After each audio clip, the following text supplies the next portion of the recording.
Bonjour à tous et bienvenue dans l'invité de l'économie sur France 24. Alors que la polémique enfle sur l'introduction en bourse de Facebook et que l'on s'interroge sur l'explosion d'une nouvelle bulle Internet, certains réseaux sociaux tissent leur toile en Chine. C'est le cas de Viadeo, le réseau social professionnel français. Mon invité est son PDG, Dan Serfati. Bonjour, merci d'être avec nous. Bonjour.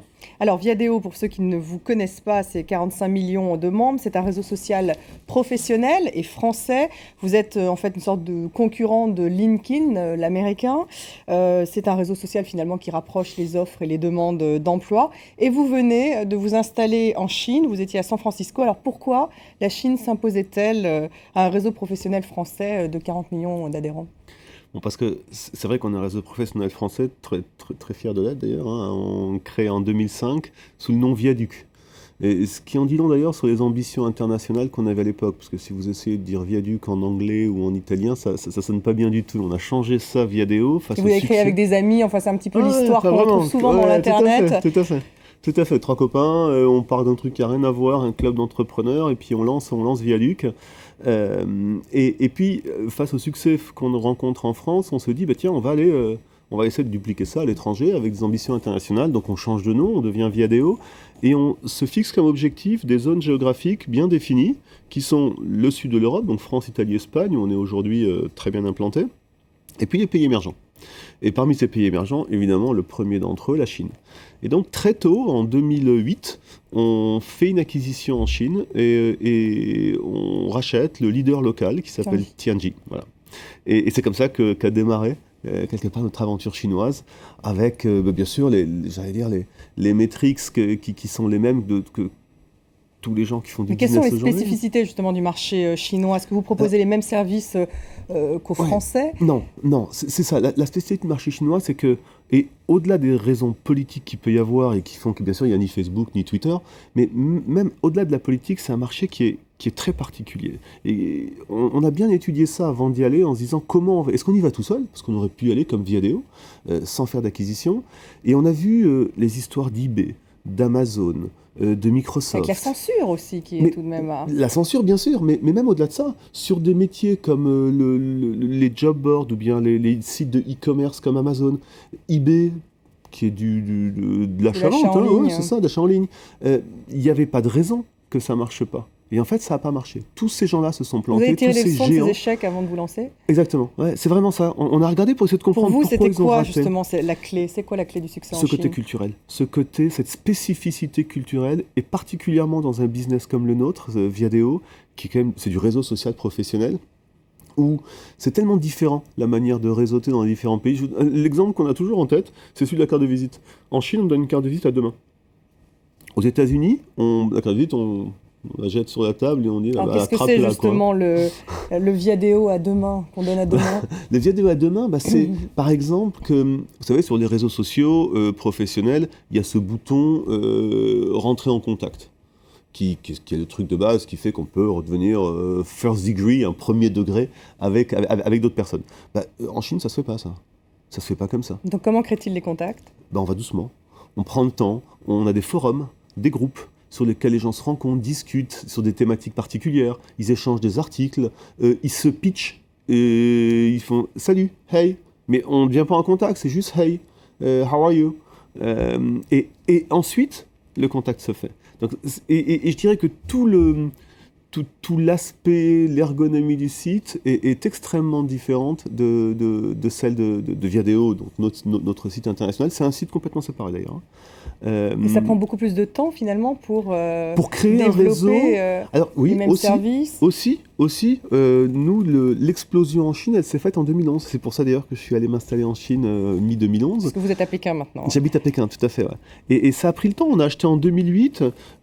On faisait peut-être 40-50 000 membres de plus par mois en 2008, 2009, 2010. Ce qui est pas mal, mais qui est petit à l'échelle de la Chine. Il y a 600 millions d'internautes en Chine. Mais avez-vous dû transiger sur le filtrage du web, justement? Non. On connaît tous les problèmes que Google a pu avoir. Je crois que ça, c'est notre chance quand même. Hein. On est dans des métiers où c'est très pro, par définition, Viadeo et Tianji. Donc, on parle de sujets pro. Il n'y a pas de sujets politiques qui sont abordés dans nos forums. Ça reste dans un cadre business, et là, Absolument. évidemment, c'est toléré en Chine. Absolument. On n'est vraiment pas... Il y a une expression en Chine qui dit que dans beaucoup de métiers d'Internet, il faut aller prendre le thé au gouvernement. Nous, on n'a pas besoin de prendre le thé au gouvernement en Chine parce qu'on n'est pas concerné par ces problématiques politiques. En revanche, c'est un vrai marché, c'est-à-dire que les Chinois ont besoin d'avoir une offre et une demande sur Internet, ça reste un vecteur et ce qui est en train de se passer depuis maintenant 1 an ou 2, c'est que les Chinois réalisent de plus en plus, l'internaute chinois réalise de plus en plus que l'Internet, c'est pas juste le jeu, comme ça a été pendant longtemps, et l'information. C'était les 2 grands sujets qui marchaient bien dans l'Internet chinois. Et aujourd'hui, l'e-commerce, non, marchait pas du tout. En 2000, 2001, 2002, 2003, il n'y avait rien qui marchait. Depuis 2 ans, l'e-commerce est en train d'exploser en Chine. Donc là, vous pariez sur vraiment l'explosion de ce marché-là. Absolument. En tout cas, vous êtes installé. Absolument. Alors, vous êtes concurrent de LinkedIn, sauf que l'américain compte 135 millions d'adhérents, vous en avez 40 millions. Alors, en quoi votre stratégie diffère-t-elle de ce géant, finalement, par rapport à vous? Comment faites-vous la différence? Je reviens à l'exemple de la carte de visite, quoi. C'est-à-dire qu'eux, ils sont très américains dans leur approche. Il y a un site, un produit, c'est one size fits all, comme disent les Anglais, c'est le même produit pour tout le monde, et extrêmement global.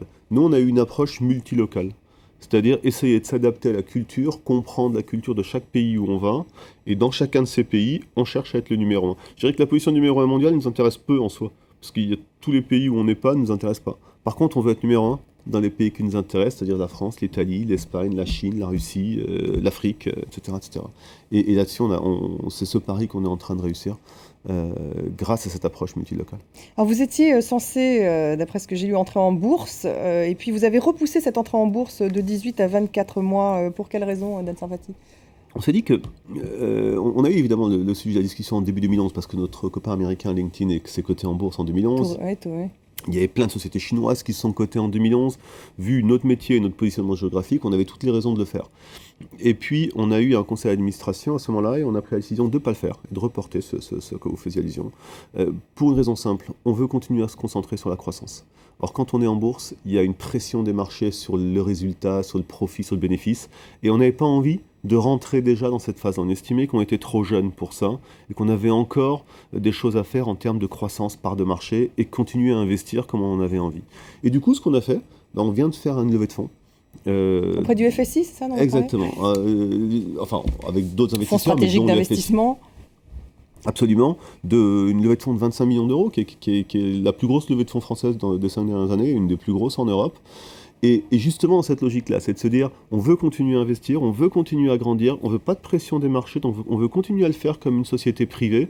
Et la solution la plus convéniente pour nous, c'était justement d'aller faire un tour de table, ce qu'on vient de réaliser donc il y a quelques semaines. Alors justement, c'était Paris, San Francisco, parce que vous êtes installé à San Francisco à un moment donné avec vos partenaires. Maintenant, la Chine. Quel est aujourd'hui votre modèle économique? Où en est-il ce modèle économique de Viadeo? Le modèle économique est assez clair. On génère du revenu significativement en Europe. Donc, en fait, France, vous avez des services qui sont payants et d'autres qui sont gratuits. C'est ça la différence, par exemple, avec Facebook? Absolument, exactement. Facebook ne vit que sur la publicité, avec leur cotation. Nous, la publicité est une petite partie de nos revenus, et on a 2 parties très importantes de nos revenus. C'est les services, effectivement, dont vous parlez, qui sont offerts aux recruteurs en particulier, et qui leur permettent d'utiliser le site de manière pro pour trouver des candidats, et pour ça, ils payent. Et puis, des services qui sont offerts à nos membres, contre un abonnement de 5 ou 6 euros par mois, et qui leur permet d'avoir accès à des fonctionnalités avancées sur le site. Donc c'est un modèle économique qui vous paraît plus fiable que celui de Facebook, par exemple? Plus équilibré, en tout cas.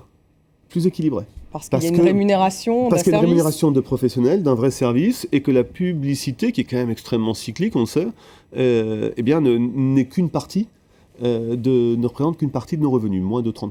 Alors justement, cette entrée en bourse de Facebook, qui pourrait d'ailleurs tourner au scandale, avec le procès des actionnaires d'un côté contre les financiers, parce qu'ils s'estiment avoir été lésés, puisque l'action donc, était à l'origine à 42 € et elle a atteint 31 €. La SEC américaine, donc le régulateur américain, va également lancer une enquête. Quelles sont les leçons, d'après vous, à tirer de cette entrée en bourse? Pensez-vous qu'il y a eu effectivement une survalorisation de Facebook? Je crois, j'ai été extrêmement surpris, moi, quand ils ont annoncé une IPO sur un prix qui était prévu, je crois, entre 24 38, et 20... Au début, c'était 28, 32, un truc comme ça, bien plus faible. Et puis, effectivement, ils sont arrivés, ils ont fait l'introduction à 38. Mais ça s'est fait dans les 3 jours qui ont précédé l'introduction. Ils ont dit, finalement, le prix, c'est plus 28 ou 32, je ne sais plus, mais c'est 38.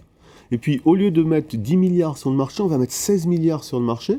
Et puis, d'où viennent ces 6 milliards supplémentaires d'actionnaires actuels qui vont vendre? Je veux dire, ça sent vraiment mauvais, c'est de se dire, les gars, ils se disent, peut-être il y a sûrement on a l'impression que Vous ces avez pensé actionnaires actuels... manipulation déjà à l'époque, ou simplement vous Non, pensiez je n'ai que pas pensé c'était manipulation, survalorisation? je trouve que c'était survalorisé, et à la limite, je comprends la réaction des actionnaires aujourd'hui, des petits actionnaires qui se sentent floués. Parce que dire, finalement, on augmente le prix, et puis, tiens, d'ailleurs, les actionnaires actuels, ils en profitent, et ils vont faire du cash maintenant tout de suite sur ce prix élevé, ça veut dire qu'une chose, ça veut dire que les actionnaires actuels, ils ne croient pas du tout à cette valeur. C'est les premiers à ne pas y croire. Parce qu'on prend le cash tout de suite, Bah et puis on ouais, laisse tomber, en fait, c'est exactement. ça. Et on dit, on va trouver des pigeons, entre guillemets, qui vont prendre ça à 38 $. Donc ça, c'est le problème. La manière dont ça a été fait, je trouve ça assez choquant. Sur le problème de la valorisation elle-même de Facebook, bah, je dirais que c'est comme toujours, hein, c'est qu'après qu'on saura. Et pour l'instant, l'après, il semble dire que c'est un peu surévalué. Si Facebook tient ses promesses, je pense que ce sera sans doute une des sociétés les plus valorisées au monde, et ce sera justifié. C'est-à-dire qu'ils continuent à avoir de la pub sur leur site, hein, c'est oui, ça en fait, de l'usage, de la pub, et qui trouvent d'autres modèles, exactement. Mais c'est dur à dire aujourd'hui, quand de toute façon les multiples dont on parle n'ont aucun sens. Il n'y a pas de comparable aujourd'hui quand on parle de... Je lisais que c'est 80 fois les résultats de l'année prochaine, alors que Google, qui est quand même déjà une société bien valorisée, c'est 13 fois les résultats de l'année prochaine. Donc on ne saura qu'après, cela dit, c'est votre conclusion. Ouais, c'est ça. Enfin, si je savais, en tout cas, je serais financier, mais je ne suis pas du tout. Merci Dan Sarfati, merci à vous de nous avoir suivis. Restez avec nous sur France 24. Merci.